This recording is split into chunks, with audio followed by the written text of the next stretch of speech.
കൽക്കി 2898 AD രണ്ടാം ഭാഗത്തിൽ നിന്ന് ബോളിവുഡ് താരം ദീപിക പദുക്കോൺ പുറത്തായതിൻ്റെ കാരണം തേടുകയാണ് ആരാധകർ. നിർമ്മാതാക്കളായ വൈജയന്തി മൂവീസാണ് ദീപികയെ രണ്ടാം ഭാഗത്തിൽ നിന്ന് പുറത്താക്കിയ വിവരം ഔദ്യോഗികമായി അറിയിച്ചത്. ചിത്രത്തിൻ്റെ നിർമ്മാതാക്കളും ദീപികയും തമ്മിലുള്ള അഭിപ്രായ ഭിന്നതയെ തുടർന്നാണ് ഈ നീക്കമെന്നാണ് റിപ്പോർട്ടുകൾ.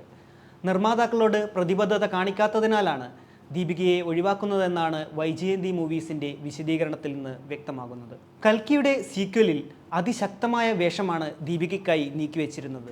എന്നാൽ ഈ പ്രൊജക്റ്റിൻ്റെ ആരംഭ ചർച്ചകൾ മുതൽ ദീപിക നിർമ്മാതാക്കളുമായി സഹകരിക്കുന്നില്ലെന്നാണ് റിപ്പോർട്ടുകൾ. കൽക്കിയുടെ ആദ്യ ഭാഗം ചെയ്യാൻ വാങ്ങിയ പ്രതിഫലത്തിൻ്റെ 25% രണ്ടാം ഭാഗത്തിൽ അഭിനയിക്കാൻ ദീപിക അധികമായി ആവശ്യപ്പെട്ടതാണ് നിർമ്മാതാക്കളെ ചൊടിപ്പിച്ചതെന്നും റിപ്പോർട്ടിൽ പറയുന്നു. ദീപിക ആവശ്യപ്പെട്ട പ്രതിഫലം പ്രഭാസിൻ്റെ പ്രതിഫലത്തേക്കാൾ ഉയർന്നതാണ്.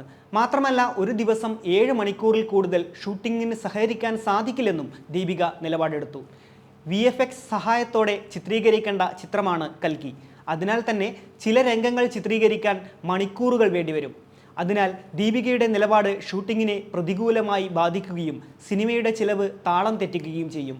ഈ കാരണങ്ങളെല്ലാം ദീപികയും നിർമ്മാതാക്കളും തമ്മിലുള്ള അഭിപ്രായ ഭിന്നത രൂക്ഷമാക്കി. ചിത്രീകരണ വേളയിൽ ദീപികയ്ക്ക് വിശ്രമിക്കാൻ ആഡംബര സൗകര്യങ്ങൾ ഒരുക്കാമെന്ന് പോലും നിർമ്മാതാക്കൾ സമ്മതിച്ചതാണ്. എന്നാൽ തൻ്റെ ടീമിലെ 25 പേർക്ക് അടക്കം താമസിക്കാൻ 5 സ്റ്റാർ ഹോട്ടൽ വേണമെന്ന് ദീപിക ആവശ്യപ്പെട്ടു.